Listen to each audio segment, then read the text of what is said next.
Hi friends, कैसे हो आप सब। एपिसोड की शुरुआत में विंड पवेलियन को दिखाया जाता है। वहाँ पर सावयान रेडी हो गया था मास्टर की बॉडी रिफाइन के लिए, वो बेबी फ्रूट लाने। वहाँ पर बाकी सारे लोग भी आ गए थे टाटा बाय बाय करने। हैंग जुजे कहने लग गए थे, बेटा सावयान तुम कहीं पर भी जाओ खुद को शांत और सेफ रखना, मुझे पूरा भरोसा है तुम एंशिएंट रूबी के अंदर किसी भी प्रॉब्लम के अंदर नहीं पड़ोगे। सावयान भी कहते हैं, फिकर नट मास्टर जी, आपके आशीर्वाद से मैं झंडा गाड़ कर ही आऊंगा। मास्टर भी कहते हैं, आज इसका रवैया आसमान के ऊपर जा चुका है, तुम जाओ, किसी के साथ मत उलझना, कुछ भी करके तुम्हें वापस आना ही होगा। मेरा काम खत्म होते होते तुम्हारे पिताजी की भी जान बचाने जाना ही होगा, इसीलिए तुम कोई भी गलती नहीं करोगे। सावयान भी हाँ में नोट भर देता है। फिर मास्टर फेंग जुजे एक मैप देते हैं एंशिएंट रूबी का, उनके साथ एक छोटी चुड़ैल को भी भेज दिए थे उन लोगों की गाइड बनाकर। उसका नाम था मोकिन रुआन। उसे एंशिएंट रियलम के बारे में बहुत कुछ पता था, इसी के कारण सावयान भी मान गए थे साथ लेने के लिए। फिर वो लोग चले गए थे अपने सफर में। फेंग जुजे मास्टर यालव की टांग खींचते हुए कहते हैं, तुमने जिंदगी में एक भी अच्छा काम नहीं किया, लेकिन तुमने सावयान को स्टूडेंट बनाकर कोई भी गलती नहीं की।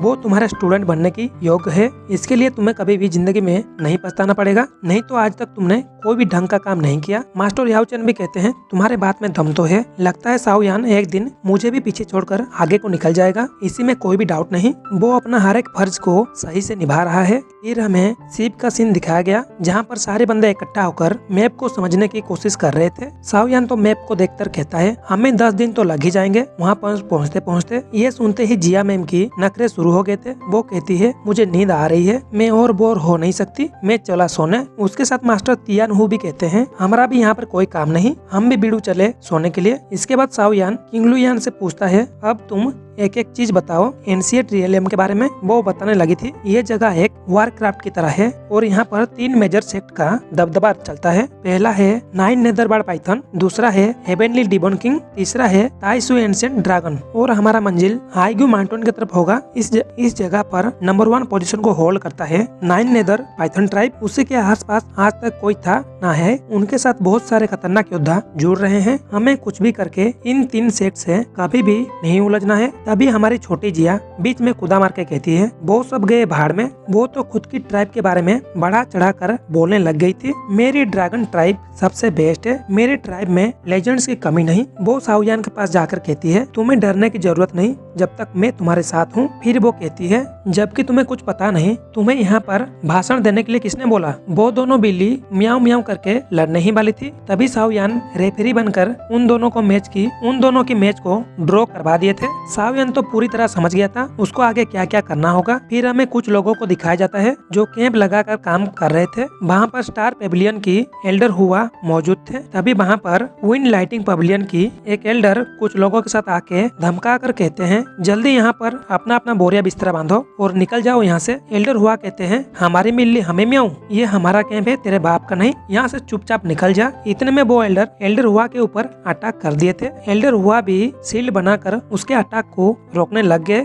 लेकिन वो बंदा थोड़ा सा पावरफुल था, वो आराम से एल्डर हुआ को जख्मी कर दिए। एल्डर हुआ कहते हैं, निकल जा भूतनी के यहाँ से, नहीं तो तेरा खैर नहीं। फिर वो बंदा अपने लोगों से अटैक करवा दिया था। वो बंदा जाकर एल्डर हुआ के ऊपर अटैक कर पाता, उससे पहले सुआन रूलर आके सबकी गर्दन को तोड़ चुकी थी। सारे बंदे खत्म हो गए थे उस एल्डर को छोड़ के। फिर वहाँ पर सावयान की दमदार एंट्री हो गया था। एल्डर हुआ भी अपने यंग मास्टर को देखते ही खुश हो गए थे। वो बंदा सावयान के पावर को देखते ही उसकी सारी हेकड़ी निकल गई। वो तो पोर्टल बना के पतली गली से निकल नहीं वाला था। सावयान ये सब चिल होकर देख रहे थे। वो कहता है, ये कोई धर्मशाला है, वो कहता है ये कोई धर्मशाला है जो तुम अपने मर्जी से आओ और अपने मर्जी से चले जाओ। सावयान की एक ही मूव से वो बंदा उस पोर्टल से बाहर निकल आया था। तभी डीमन पपेट उसके ऊपर कूदा मार के बिना डिटर्जेंट पाउडर के उसे धोने लगा। उसकी सारी हड्डियां चूर चूर हो गई थी। एल्डर हुआ कहते हैं, तुम्हारा लाख लाख शुक्रिया मेरी जान बचाने के लिए। एल्डर हुआ इसी मैटर के चक्कर में सावयान को सब कुछ बताने लगे। विंड लाइटिंग पेविलियन यहाँ पर जबरदस्ती आके हमारे साथ हाथापाई करते रहते हैं।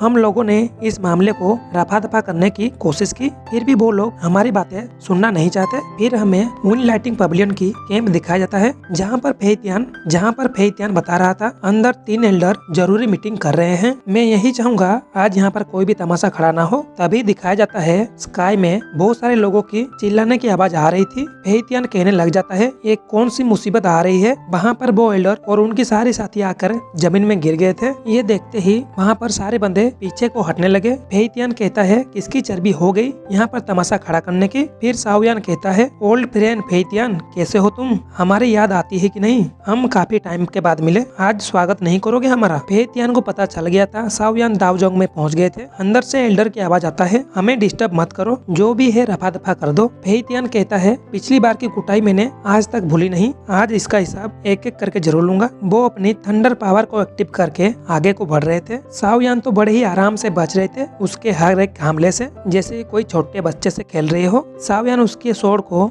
2 उंगली से पकड़कर कहते हैं अब तो बेटा जी मेरी बारी। शाओयान तो अपनी दावजोंग की रिंग्स को ओपन करने लगे, जिसे देखकर फेइतियान की आंखों में डर का खूर निकलने लगा। फिर शाओयान उसे दूर फेंक कर अपने 3000 मूवमेंट स्पीड को यूज करने लगे। उनका स्पीड इतना बढ़ गया था कि फेइतियान को कुछ पता ही नहीं चल रहा था उसे शाओयान धो रहा है और ना कोई और। शाओयान उसे मार मार के उसकी कीमा बनाकर फेंक दिया था उसी मीटिंग हॉल के अंदर। तभी वहाँ से बिलबिला के निकल आए थे ली जुनजे। शाओयान उसे देखते ही कहता है अपनी दुकान का शटर बंद कर भूतनी के और निकल यहाँ से। ये इलाका है स्टार पेविलियन की, ना ही तेरे बाप का। यहाँ से चुपचाप निकल जा, इसी में तेरी भलाई है। लेंग जुजे तो खड़े खड़े सदमे में चले गए थे, ये गधा का बच्चा कैसे दावजोंग में पहुँच गया। तब वो कहने लग गए थे पिछली बार मैंने तुझे छोड़ दिया था फेंग जुजे की वजह से, आज तेरी कुटाई ऐसी करूंगा फेंग जुजे तो दूर की बात तेरे पूरे खानदान में तुझे पहचान नहीं पाएंगे। तेरी हिम्मत की दाद देनी पड़ेगी, मेरे ही घर के अंदर आके मुझे ही धमका रहा है। शाओयान तो टसन दिखाते हुए कहता है आपने जो भी कहा मुझे सुनाई नहीं दिया। आज की बात और उस दिन की बात में जमीन आसमान का फर्क है। ली जुनजे अपनी दांत दिखाते हुए पूरी पावर को एक्टिव कर लिए थे हमला करने के लिए। वो तो बन गया था बिजली का देवता। तभी साइड से एक बंदा निकल कर कहता है शाओयान ये बीस्ट रियलम है, तेरा घर नहीं, तुम अपने औकात में रहो। दूसरा बंदा कहता है बकवास बंद करो यार, पहले इसे पकड़ के धो देते हैं, बाद में इसके साथ पूछताछ कर लेंगे। लिन जुजे तो कब से तैयार बैठा था शाओयान की धुलाई करने के लिए। वो तीनों तो फाइट मोड में आ गए थे।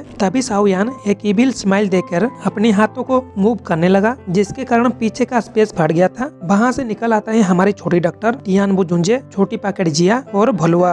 इन लोगों को देखते ही लिन जुंजे अपनी औकात में आ गए थे। वो तो सोचने लग गया था इसके साथ 4-4 दावजोंग, कहीं ये सपना तो नहीं है। उनकी सारी टीम को पता चल गया था हम कुछ भी कर ले ये मैच जीत नहीं पाएंगे, अच्छा होगा हम तीनों पतली गली से निकल जाए। वो सब अपने दांत पीसते पीसते चुपचाप निकल गए थे। फिर भी लिंग जुंजे जाते जाते कहता है आज की बेइज्जती मैं याद रखूंगा, इसका हिसाब बाद में पूरा कर लेंगे। शाओयान भी कहता है चला जा पहले यहाँ से, मेरा मूड चेंज हो गया ना यहीं पर जिंदा गाड़ दूंगा, बदला लेना तो दूर की बात। फिर शाओयान अपने टीम को कहता है फिल्म खत्म हो गया भाई, बम्बू तंबू गाड़ो अपना घर बनाओ। फिर वो एल्डोर शाओयान को बताने लग गए थे एनशिएंट रियलम खतरों से भरी पड़ी थी और एक सील भी लगाया गया है जिसके लिए कोई भी अंदर एंटर कर नहीं पाया, लेकिन कुछ टाइम बाद ये जरूर खुलेगा और सब लोग अंदर जा पाएंगे। शाओयान भी अपनी मुंडी हिलाकर हाँ में नोट भर देता है, मुझे किसी भी कीमत पर अंदर जाना ही होगा बेबी सोल फूड के लिए। और क्या आपको सोल होल के बारे में कुछ पता चला? क्या वो भी यहाँ पर आने वाले हैं? एल्डर कहते हैं उनके बारे में तो कुछ पता नहीं चला, लेकिन एंशिएंट रियलम की लालच इतना बड़ा है कि वो भी इसके अंदर जरूर से आएंगे। और दूसरी बात, इस बार 9 नेदर पाइथन इसी रेस में भाग नहीं लेने वाली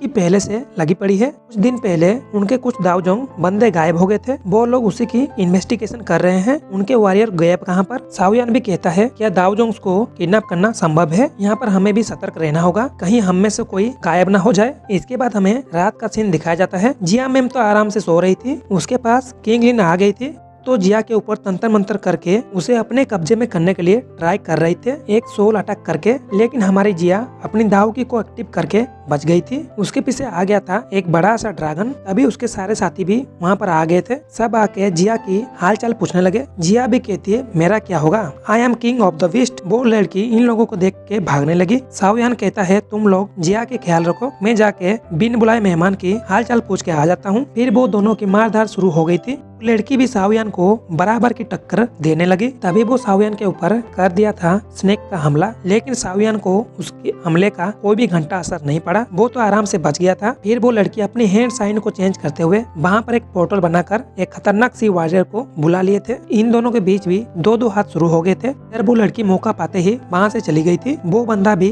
एक बड़ा सा स्नेक बनाकर शाओयान के ऊपर अटैक कर दिए थे। बदले में शाओयान भी अपनी एंग्री बुद्धा लोटस को बनाकर थ्रो कर दिए थे उसके ऊपर। वो लोटस उसी स्नेक के पेट में जाकर उसी स्नेक को पूरी तरह से तबाह कर दिए थे। वो स्नेक खत्म होने के बाद शाओयान और एक अटैक कर दिए थे उसी बंदे के ऊपर, लेकिन लेकिन वो बंदा भाग गया था। तभी वहाँ का स्पेस फट गया। वहाँ पर आ गए थे कुछ लोग, वो तो किंग लिन के पीछे हाथ धोकर पड़े हुए थे। वो सब शाओयान के बारे में सोचते उससे पहले उनकी लीडर कहता है कि बेकार में तमाशा खड़ा मत करो, हमें जो चाहिए वो कब का भाग गई है, जल्दी से उसे ढूंढना होगा। शाओयान भी कहता है ये लड़की सबकी नाक में उंगली कर चुकी है। यहाँ पर ये एपिसोड हो जाता है खत्म।